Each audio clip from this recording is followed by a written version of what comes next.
حاجات لو عملتها تبني جسمك صح. وهنتكلم عن اخر حاجة في السلسلة دي، وهي المية واهميتها لجسمك، والفيتامينات والمعادن اللي جسمك بيحتاجها. خلينا نتكلم في الاول عن المية واهميتها لجسمك. وليها فوائد كتير، وغير ان جسمك بيتكون من 60 او 70% منه من المية، الا ان المية ليها دور مهم جدا.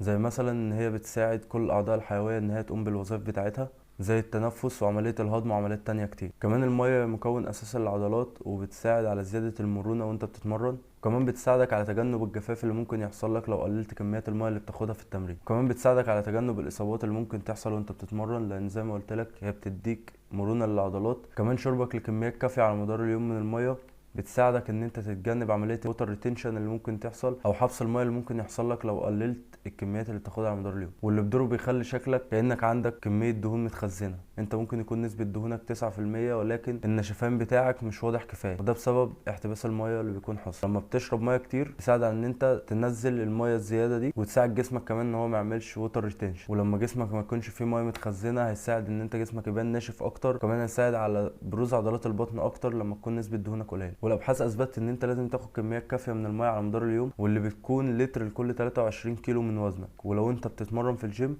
فانت هتزود لتر لكل 45 دقيقة بتقضيهم في الجيم. يعني تقريبا انت بتزود من لتر ونص ل 2 لتر لو انت بتتمرن. يعني مثلا لو انت وزنك 100 كيلو جرام فانت هتاخد تقريبا 4 لتر ونص، وبالتمرين بتاعك فانت هتاخد لتر ونص زيادة، يعني تقريبا 6 لتر مية في اليوم. ولو انت ما كنتش بتاخد كميات مية كافية على مدار اليوم، فانت لما تبدأ تاخد الكميات بتاعتك اللي المفروض تاخدها ممكن ما تقدرش تاخد الكميات كلها. فانت بتزود الميه بشكل تدريجي لحد ما توصل ان انت بقيت بتاخد احتياجك الكافي كل يوم. ونيجي بقى هنا للجزء التاني واللي ناس كتير بتهمله، وهو الفيتامينات والمعادن اللي انت المفروض تاخدها على مدار يومك. خليك عارف ان انت جسمك بيحتاج لمجموعه من الفيتامينات والمعادن عشان يقدر يقوم بكل الوظائف بتاعته، وكمان عشان يقوم بالعمليات اللي المفروض يعملها عشان يقدر يعيش. ولازم تكون عارف برضو ان الفيتامينات والمعادن ليها دور ما يقلش عن الكارب والبروتين والفات اللي انت المفروض تاخده على مدار يومك. والفيتامينات والمعادن دي لما انت بتاخدهاش او ما بتاخدش اللي جسمك محتاجه منها على مدار اليوم بيكون لها تأثير كبير جدا على صحتك وعلى أدائك بشكل عام. وهقول لك في الأول ازاي تاخد الفيتامينات والمعادن اللي انت محتاجها في نظامك الغذائي، وهقول لك في الأول ازاي تاخد الفيتامينات والمعادن من الأكل، وبعد كده هقول لك ايه اللي انت ممكن تشتريه في شكل مكمل غذائي او فيتامينات من الصيدليه.